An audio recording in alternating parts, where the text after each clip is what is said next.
Hi, everyone. This is Joshua Hoffman and Alex Gerashenko, and welcome to another episode of the Masters in Marketing Agency podcast, where we deconstruct the why and how agency owners found their success, and in season 2 discuss the future of marketing.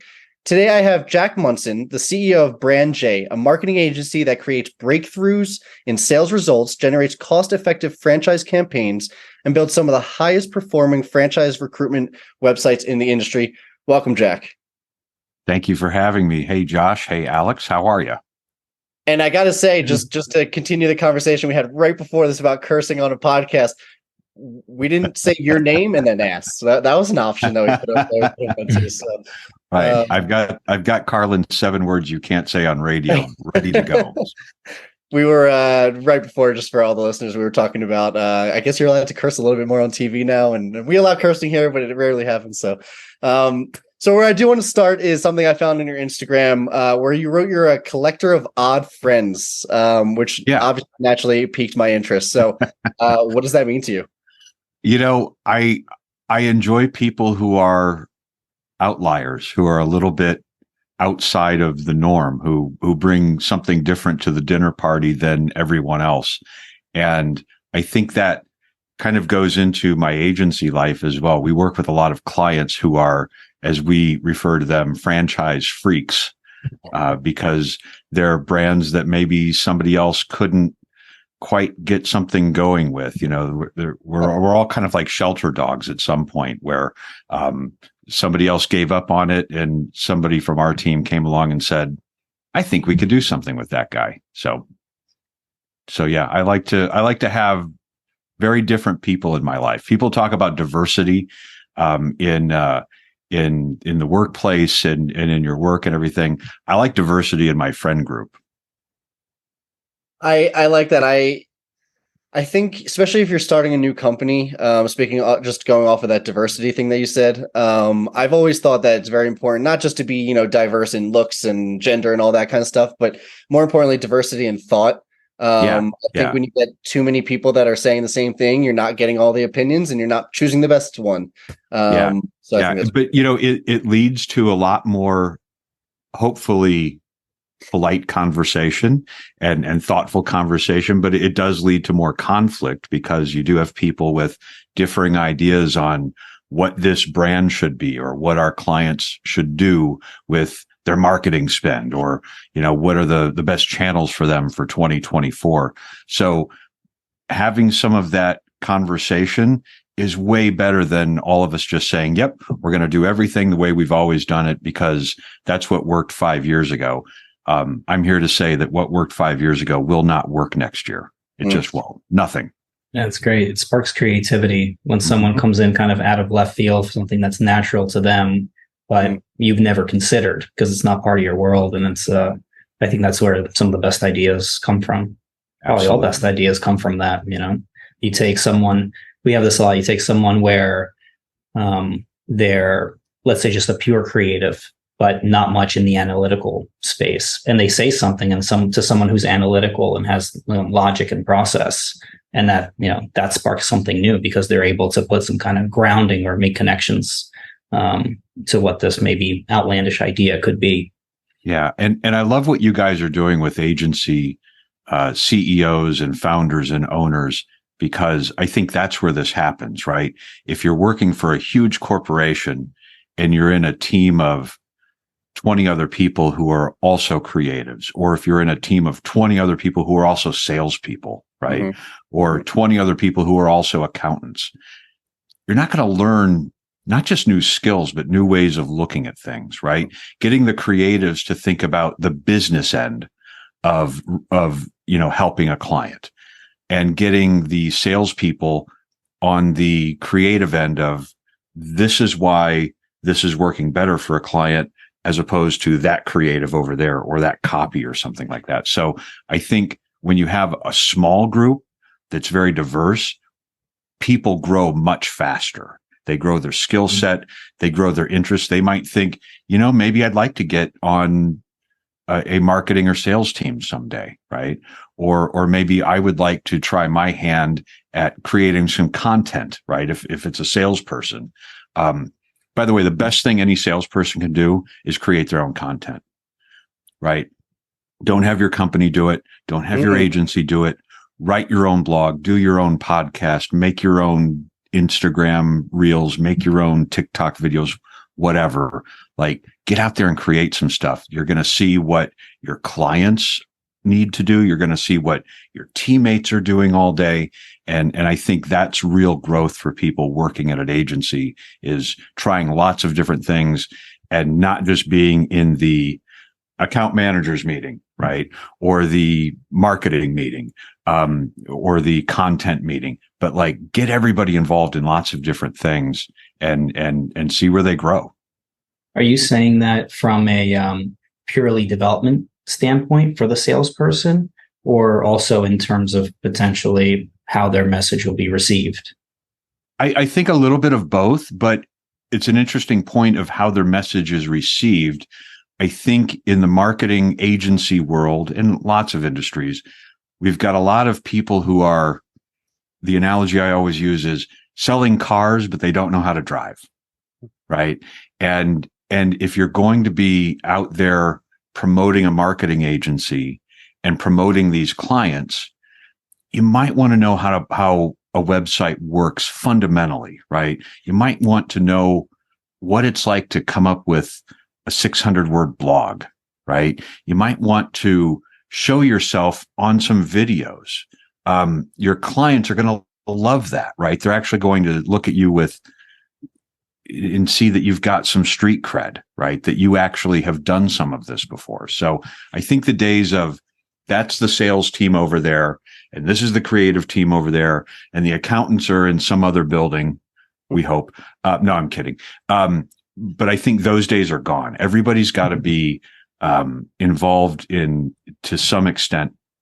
And I think where it really works is not just if a salesperson or, some other business person creates content just to sell more stuff, but do something about something you're passionate about.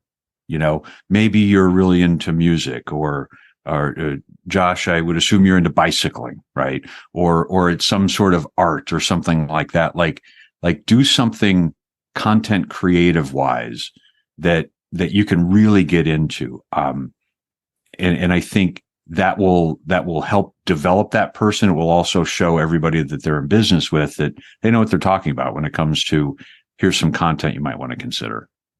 Interesting. I have a few notes on what you guys were saying. One, I came from the sales world, and I usually have a call sheet for my first discovery call or even the second call.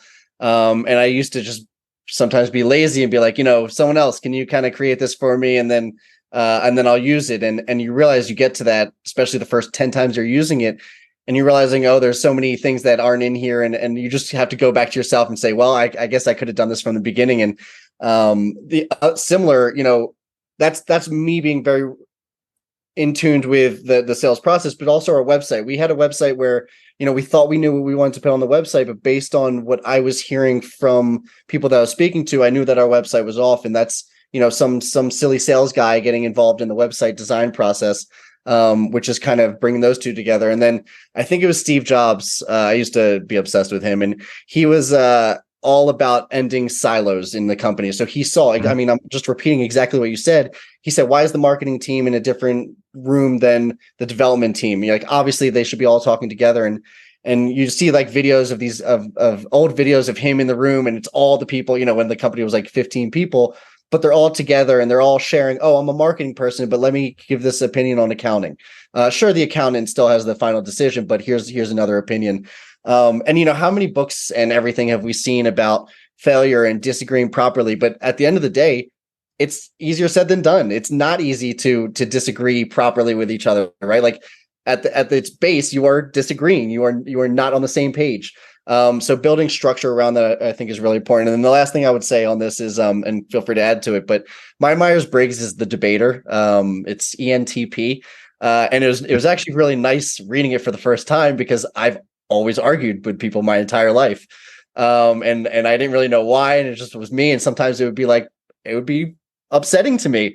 And then I realized reading it, and it was totally on point, that I just want everyone to get all perspectives. I will argue something that I don't even truly believe in, just to make sure that we have a full circle around this conversation and we're seeing all the points. So just a few notes that I added there. Anything to add on those? Yeah, you'd be terrible at cable news, right? Because you can only give one side depending upon which channel you're on. So I think I like that idea of being the debater, though, because someday, and that's probably already happened with you, Josh, it gets you to the point where you go from player to coach. And the best coach can be a debater, right? Because they're gonna make you argue your side of why I'm doing it this way. And then they're going to help you do it better and make that, come from inside. It's a little less than somebody who's just going to walk in and show you how to do it and just do it this way and forget it. But if you're actually debating with someone and going back and forth, you're going to pull out the best from that person. And I think that's what good coaching is. Except for a lot of pissed off friends of growing up, but yes, now in a professional setting, you know what? That's okay. If they didn't value what you were trying to help them grow with, then see ya. Right? Yeah. Well, yeah. I guess at a certain point, because I have a friend that can debate really passionately, to the point where we just sometimes need to we would just put a stop and then revisit it 1 or 2 days later. Good idea. So I think there's my wife is a teacher, and she said she has this quote that she uses. She says, "Every child can learn, just not in the same way and not on the same day." So at a certain point, I agree. I love the debater role, and I think it opens us up to seeing different angles. And it's great to take that persona of someone who's going to, challenge. I think with running teams, at certain points, you need to kind of push the brakes and say, okay, let's stop this here and then come back to it maybe at a different time. Yeah. If you're not a good debater, you can't be an ambassador for the brand, right? A lot of people think this brand ambassador title, which I'm not sure when that was created, but it seems to be everywhere now. A lot of people think that that's just this glorified, I get to be a cool influencer and talk about this brand all day. What it really is you've got to go in there and pitch constantly, right? You've got to talk about the brand and show the brand in the best light. And a lot of that is taking on someone else's ideas on why that's not so, right? So an ambassador is a good salesperson, or maybe I should say a salesperson is a great ambassador, because you're not just out pitching, right? It's you're going back and forth constantly, and you've got to take your hits as well, and you've got to take what a competitor is throwing at you or what the client's throwing back saying, this is no good, we want to do it another way. You've got to be able to take that and go back and forth with them like a debate, and hopefully come to a resolution where you're not necessarily all agreeing on everything, but you're willing to move forward for the good of the brand or the client or the project. Well, that's an important. I didn't think we would get stuck on this, but I like this topic. That's important because you're not always going to agree with the decision that's made, whether it's one other person or a team of other people.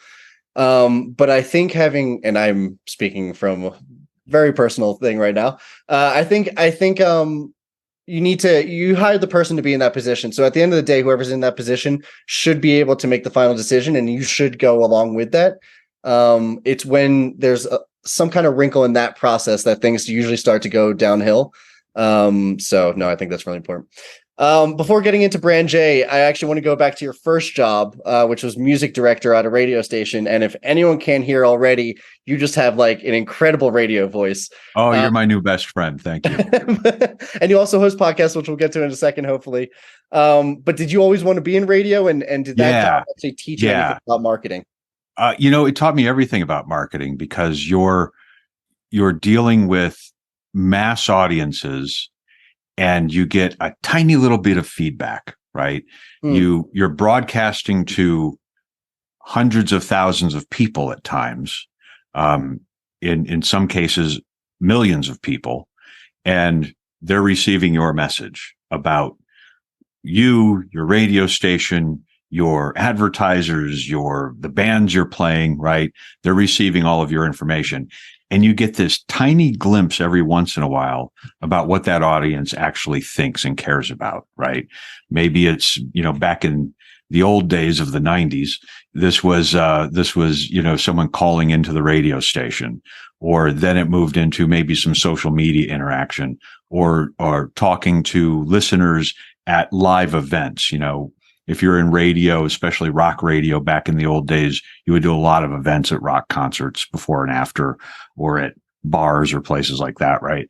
And you would get some feedback from the listeners who would tell you, why Nirvana is better than Pearl Jam or whatever, right? And so you would get just a tiny glimpse, and that was before we had this social media machine now where you get instant feedback and everybody has their opinion going 100% all day long, right? So I think radio in particular, and maybe television too, radio kind of moved a lot of really talented people into social media and other types of digital marketing, because it's all about, trying to figure out what that audience wants, maybe without a lot of data, right? And putting out more and more messages constantly. A radio guy has to talk for 4 or 5 hours straight every day. Think about that. I do 3 hours of podcasting in a week and I'm exhausted, right?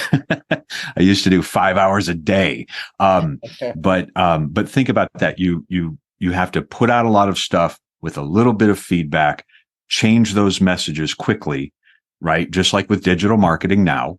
And also, I always say this, anybody who wrote TV or radio commercials in 15 or 30-second intervals is awesome at digital marketing and social media, because it's about taking this big thing, this story that the client wants to put every word in the dictionary in there and make it, an hour long. And it's like, okay, how do we boil that down to 15 seconds? Right. And that to me is what digital marketing and storytelling in social media is right now, is taking this big story, boiling it down to a headline and a little bit of information to keep them engaged. And that's kind of my radio to marketing transition, that I went through that transition myself back in late 90s and, kind of early 2000s, right? When social media was, sort of in its dawn. So, Nirvana or Pearl Jam? Which one? No, Nirvana. Okay. You said it first, so I was gonna put like Foo Fighters in there. Love Pearl Jam, but it's kind of like, every decade or every generation has that argument with someone, right? I hear what you're saying though. Without you don't get a lot of feedback. I did notice that I used to listen to a lot of these episodes, not because I wanted to hear my voice at all, and that's actually why I don't anymore. But you already had, if you listen to podcasts, you already have that ear of what you think is good and what you don't think is good. And it was actually pretty easy to say oh, I don't like when people do that on podcasts. I should stop doing that. So I think, when you don't have that opinion or those opinions coming at you, I guess it helps to at least have had that ear before you even started, to hopefully curb some of the ways you can get better. But to take a step back, congrats, you were named CEO in February this year, which is amazing. Can you tell us a little bit more about Brand J and how you got the CEO job? Yeah, it's an agency that's been around for about 15 years, and I've known the agency and the principals there the entire time. At one point, they were a customer of mine. At one point, I was a customer of theirs. I've been friends with the founder for many years. And suddenly last year, the founder decided to start a few other companies and got really busy with some of those things. And he asked me to come in and step in. So it was an easy answer to say yes, because I had already been working the previous year with several people on the team, just helping them with a few projects and doing some consulting too. So I knew it was a talented team that was in what I considered the right space with the right focus and the right industry at the right time for kind of where we are in the economy. Can we double click on all of that and basically, Sure. you know, how did you initially work with them? How were they your customer? How and vice versa? And then how did that like very specific, you know, I'm sure there was an interview process, or at least maybe there's one other person or whatever it was. Like, how did it go from, you know, customer? What did that relationship look like? And then how did they decide, okay, you're the right person for CEO? You know, it's interesting. We're all in the same industry, which we can discuss a little bit here. We refer to it as an industry, but it's actually a business structure called franchising, right? So when you think of franchising, what's the first brand that you think of? Burger King. Burger King, very good. Most people say McDonald's, but I always went to Burger King's good. Subway, right?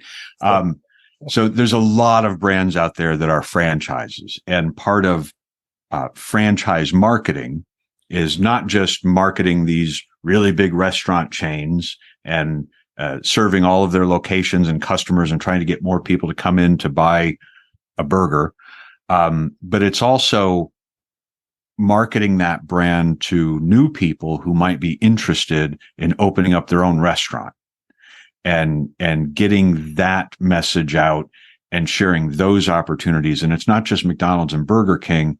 There's about 7,000 franchise brands in the US and Canada. And a lot of them are not 5,000 restaurants strong. A lot of them are 5, 10, maybe 100 local units.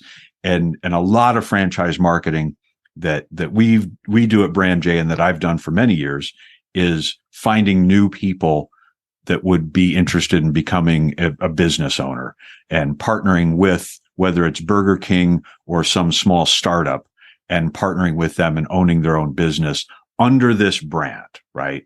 So we're marketing the brand, but we're also helping with the marketing for dozens or hundreds or thousands of local restaurants too. So the Brand J folks and I, and sort of this whole community of people, have been in this world of franchise marketing for a long time. And I guess like any industry, I'm sure healthcare is this way. I know automotive is this way. And I know the music industry is this way. You kind of have that circle of people that you go to, right? They get it. They understand the jargon. They understand the ins and outs of what's going on with the brands, what's going on in industry developments. In the franchise industry, there's a lot of things going on with the government. Everything's tied to the economy, right? I guess all brands are. So it is kind of a small circle, even though there's 7,000 brands out there. There's a pretty tight-knit little group of people who myself and some of my friends look at as really experts in how to market a franchise. There's a lot of marketing people out there who are far smarter than me when it comes to marketing a brand, but they don't know anything about marketing this specific type of business, right? So it's a pretty small group, and you know, we welcome new people into that group. There are new marketing agencies starting up all the time. I think that's terrific. I love talking to those people and maybe mentoring them as well, because you never know where that's going to lead. But yeah, it is a pretty small sphere in this marketing space where the Brand J folks and I and a few others have been living for a long time. Is the marketing, would you consider it from the brand to their potential new franchisee owners like a B2C model? Or is there a lot of crossover on your end for Brand J with the with some of the brokers? And does that become like the franchise brokers and that more of a B2B? Great question. Yeah. Even if you look at it as a B2C model, it really is a B2B, right? Because even though it is not someone who's maybe already in the industry, it's someone who is actually buying a business, right? It's the largest investment they're ever going to make, unless they bought a, you know, multi-million-dollar house someday, right? So they are consumers, but we actually treat them like it's a B2B model, right?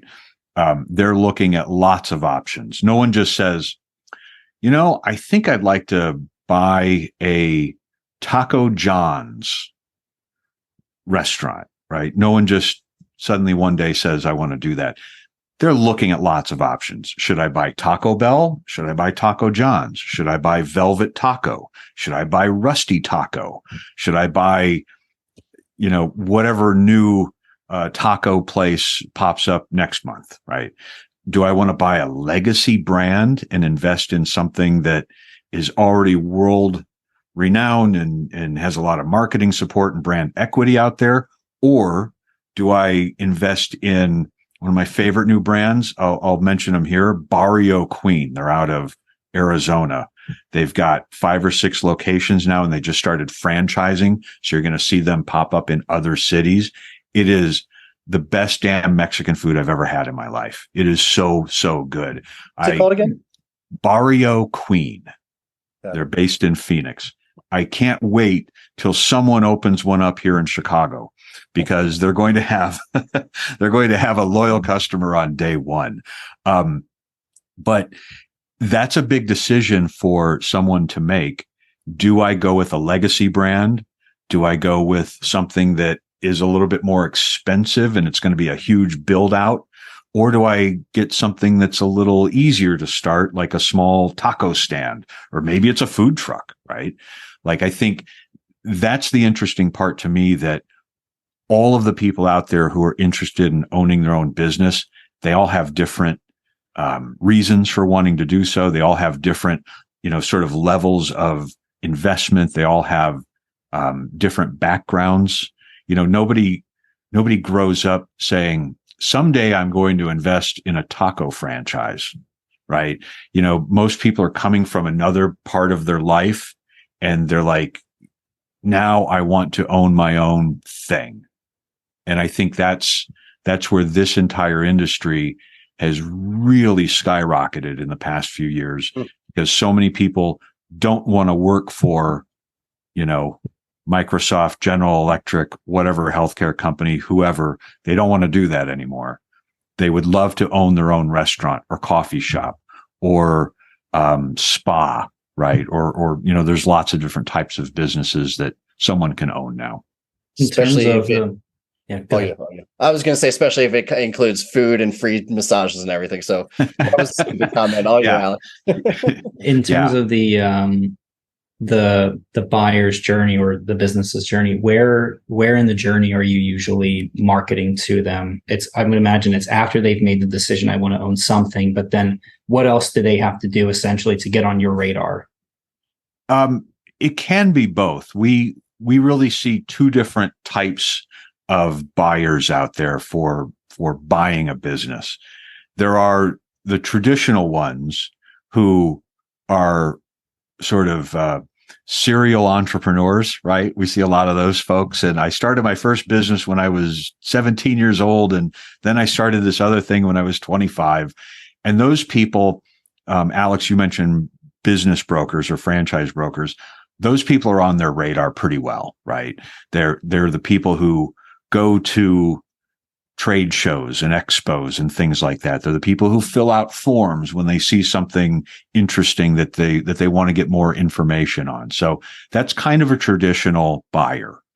There's lots of them out there, and they typically know what they're looking for. They know how to buy a business. Maybe they've owned one before, maybe it failed, maybe it succeeded, and they're growing their empire. Lots of different scenarios there. Then there's a second kind of buyer. And this is something that I think the Brand J folks and I are really good at reaching. It's the people who haven't made that decision yet, that I want to buy a restaurant or a coffee shop or a massage salon or a studio. They're the people who might want something different in life than what they have right now, but they're not sure what that is. And they're not going to these websites where you can look at listings of things that are for sale, right? They're not reading the back pages of the Wall Street Journal. They're not going to trade shows and things like that. What they are doing all day long, just like the rest of us, is they're looking at Instagram and they're looking at TikTok. And some of them, more than you think, are still looking at Facebook. and they're looking at LinkedIn, and they're reading blogs, and they're listening to podcasts, right? And they might not know that buying a taco shop would be a great move for them. So we put out a lot of content, not really pitching this idea of, hey, you should come buy a taco shop, but we put out a lot of content just like, this is what it's like to run a taco shop, right? We do that in video, both long, more documentary style stuff, but also now short form video. We do that on podcasts. We do a lot of it in the written word via blogs and articles. And this is what it's like to own your own taco shop. And let's take a look at Alex, who's an owner of this particular taco shop brand in another city. And this is what he does all day, right? He works with his team, and he grows his team. And then he works on things with the cooks. And then he works on, other business issues. And then he works on a little marketing, and then he goes home and coaches his daughter's basketball team, right? Those are the little stories of business ownership that I love, right? The fake ones that you see all the time of the Gary V generation, as I like to call them, are all of the people who post themselves on Instagram or other places with some car that they obviously cannot afford, right? And, I was a millionaire by the time I was 23 years old, right? And those are the stories that I think do a lot of damage to people who are serious about growing their own business. So we like to tell the other stories, that I'm not driving a Lamborghini, right? But I'm growing this business, and I'm taking care of my family, and I really love what I do, and I love working with people, or I love working with food, right? Or whatever that person is really passionate about.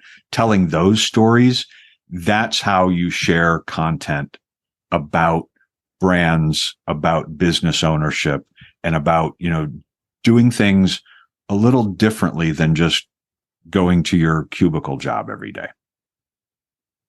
You mentioned, advertising on social and blogs and podcasts, and kind of hitting people a little bit where they are, which is different now than it used to be. And to kind of just focus a question or two on the future of marketing, what changes either have you seen since you started being CEO, or what changes do you see moving forward in the franchise space regarding marketing? I think this year we've really been awakened to the idea that we're shifting from websites and Google to what's next. And that hasn't been clearly defined yet, but where I think it's going is short form video, right? And not necessarily counting on driving traffic to a website. Still very important, especially for a B2B brand, where someone's going to go look at your website. So it better be good, and it better have all the information they're looking for before they decide to buy that taco shop, right? You've got to have all of that stuff out there, nice and transparent, so the prospective buyers know exactly what they're looking at. However, that's not going to draw people in on day one, right? So being out there in all of the places, Josh, that you just mentioned, Instagram, TikTok, and whatever's next, right? Being out there to tell those little stories is the way to sort of get them at the top of the funnel.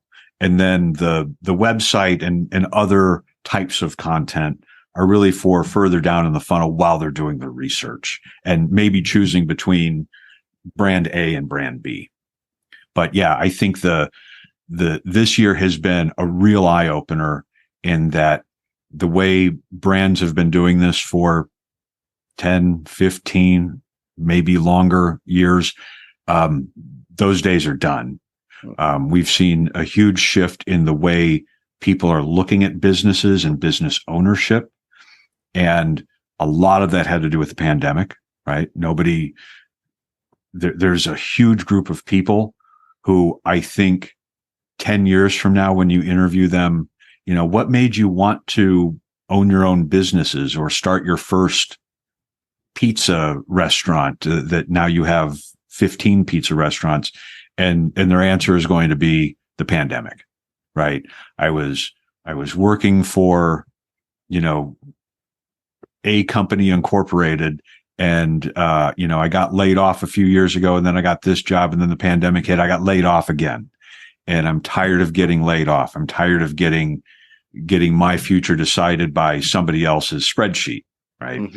So I think there's this whole generation of people who they haven't even gotten to their 30s or 40s yet, and they've already made that shift that people from my generation made when they hit 40 or above, that, you know what, I'm not doing this anymore. I'm tired of being somebody else's pawn or tool or, number on a spreadsheet. I want to do my own thing, right? And I wrote an article recently where I'm calling it the Great Resistance, and I think that's kind of a movement that is happening right now. So come join the resistance. Interesting. I'm sure Alex has been in that same boat, and that's a mentality that I've always had. I started 2 companies, and right now I'm working for someone else, and I'm already itching to get back. And a lot of it is, I've been laid off. I don't think I've been fired, but I've been laid off. My dad's got laid off, and you see that and you're like, well, let me put my own future into my own hands, kind of thing. And I want to squeeze, I know we're coming up to the end, and I do have a few questions that I tend to ask at the end, but I have to squeeze in one more question because we're coming up to our 3rd season where we're going to focus a lot on building a community. And I forget where I saw this, if it was on LinkedIn or social media or whatever. But you like to focus on being a connector and building relationships. And we kind of talked about this on our first call. So I wanted to get this in. But why do you think it's important? And what do you think is like the secret to networking? The secret to networking is networking when you don't need to, right? Too many people will want to network with you when they need something, right? When they're looking for a new job. Or they want to be a guest on your podcast. I get that all the time. And it's like, if you would have wanted to build that relationship up with me a year or 2 ago, I could help you a lot more, right? But the time to start networking isn't when you've made a decision to move on. It's to start early. So whatever industry you're in, get involved with people from that industry. If there's an association or group or something like that, get involved. I'm very involved in the International Franchise Association. I'm involved in a few other associations, and I go to some events for like some restaurant associations and things like that. But those are the people who you need to network with now before you're looking for a job or before you're thinking about starting your own agency. And now you're going to go out and find some clients. Well, build your community to the size that when you do take over an agency as CEO, or you start your own agency, there's a group of people who might already want to work with you because they know you, they trust you, you put out good information, they want to hear more from you. Don't just start your agency and then start making cold calls. It's going to be a really cold winter, right? So making those connections early. And I put this on my social media, Josh, this is probably where you saw it, that I like to be a connector. I want to connect you with your next business partner, right? I want to connect you with your next client. Or if you're a franchise brand, I want to connect you with your next franchisee. There's not a lot of payoff in that right away, right? It's not like I'm going to connect you with somebody who you're going to hire tomorrow because they're a great employee. And you're not going to say, hey, thanks for that. Here's $1,000. It doesn't work that way. But someday when I'm looking to hire someone or I'm looking for a new client or something, you might return the favor, or we've built this trusting friendship and we reciprocate. That's really, to me, what making those connections is all about. So do it early, reach out to people who cannot help you right now, right? And take their calls and connect with them and build a relationship. Maybe someday they can help you. Maybe someday you can help them. It's not just a pay to play kind of thing, but it's, if you build enough relationships and build your network big enough, at some point that will be an advantage for you. Well, Yeah, there's in I think you're our going to say the same thing. I am Alex. So yeah. in our discovery call, you had mentioned that the goal of a podcast should be to get the listener to reach out and ask questions. I think that, yeah, as you were saying this, it resonates the same in building relationships, because that's the right. You build enough of an impact where you become a resource, and that person will reach out and ask you, and then you can hopefully do the same with them when the time comes. Yeah, if you're putting out a lot of content and people aren't asking questions or following up and asking more, they're not paying attention, right?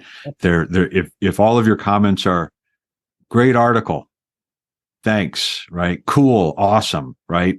Then you're missing something. You know, you want to invoke a little bit more of some engagement and some people asking more about it. So, well, let's use the evolution of this podcast as an example of that. We had a very specific reason of starting the podcast, but as it grew and as we built the guest list, it wasn't even just the listeners that you're saying. We were hearing other people saying, oh, I need these services. I can provide these services.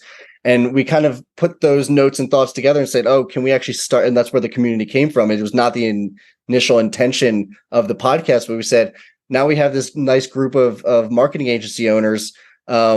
Not all of them are full service. So some of them are going to need a photographer. Some of them are going to need a franchisee marketing and things like that. And we said, okay, let's kind of start this community in that way.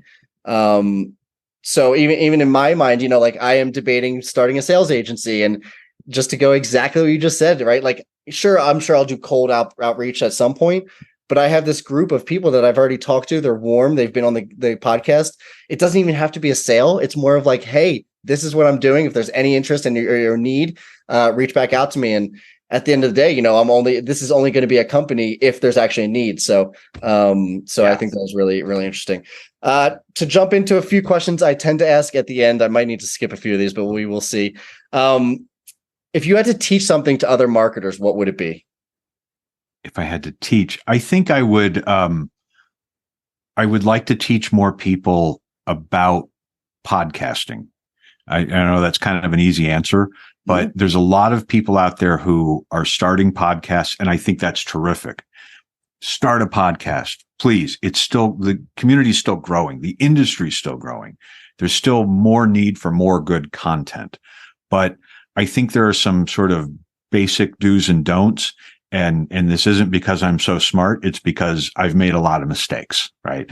And I think I would love to teach more people about getting a podcast going and some things maybe to avoid.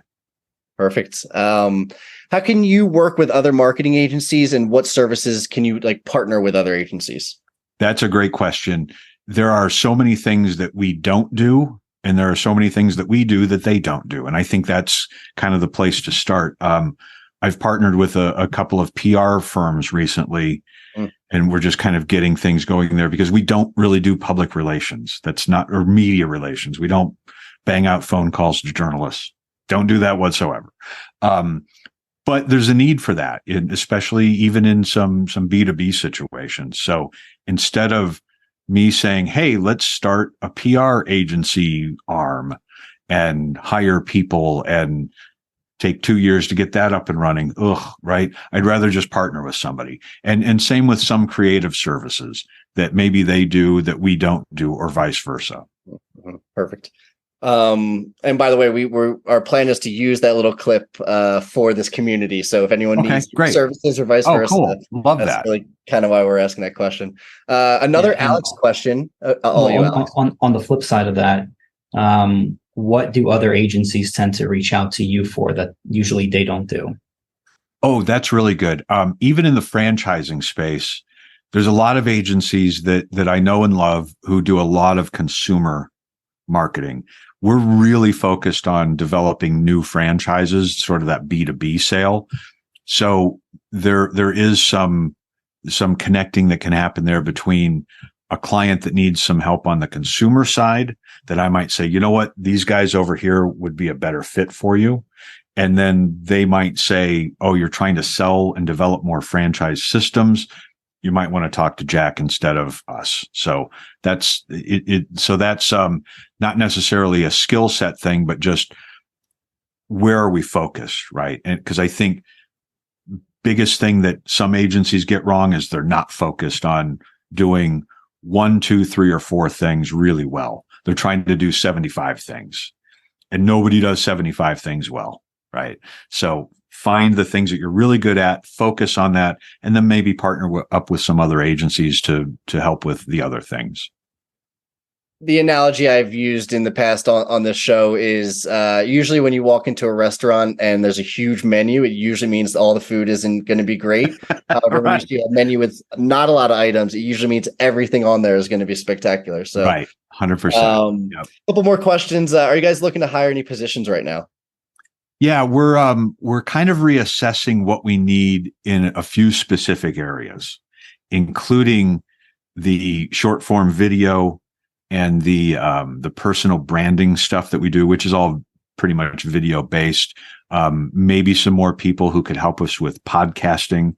That's on my radar for the next 3 to 6 months to really grow those areas, because that's where our business is growing, and we're stretched a little thin in some of those spots.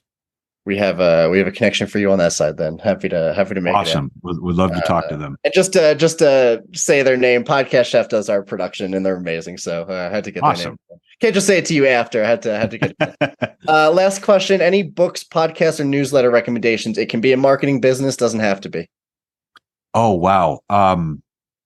The podcast that I listen to the most, outside of my own clients, of course, would be the social media marketing podcasts from Social Media Examiner. I listen to them religiously.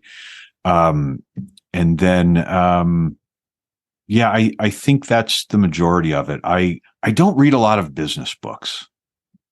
I really don't. I read so many blogs and business publications every day that when I have time to actually pick up a book, it's usually something that's, 50 years old at least. So I might have you beat a little bit there. I do the good old 2,000-year-old boring philosophy. So, as we come up to the end of the episode, I just want to give you an opportunity to mention how people can find you and anything else you'd like to end with. Yeah, the best place to get me is on LinkedIn. I am on LinkedIn about 20 hours a day. So reach me there, Jack Monson, Monson. Probably the fastest place you can catch me. If you want to learn a little bit more about the agency, we are now at brandj.com. Perfect. And thank you so much for coming on the show. And for those of you who have learned something new from this episode, please consider giving us a like or a follow so we can continue getting the highest quality guests. And as always, thank you for listening, Jack. I love this episode. It was a new topic for us. I think the subject title should honestly, whatever it ends up being on franchise, should get a lot of interest. So thank you for coming on the show. Yeah, thanks for having me. Great connecting with you guys. Thanks for listening to the Masters in Marketing Agency podcast. I hope you got a ton of value out of this episode. And before we go, I just want to thank our sponsors, DevNoodle. DevNoodle provides marketing agencies with the ability to offer their clients unlimited website design, build, and management services with fixed monthly plans. If website design, development, and maintenance is holding your agency back from growing, please reach out to us at devnoodle.com, where we make websites easy for you and easy for your clients. devnoodle.com.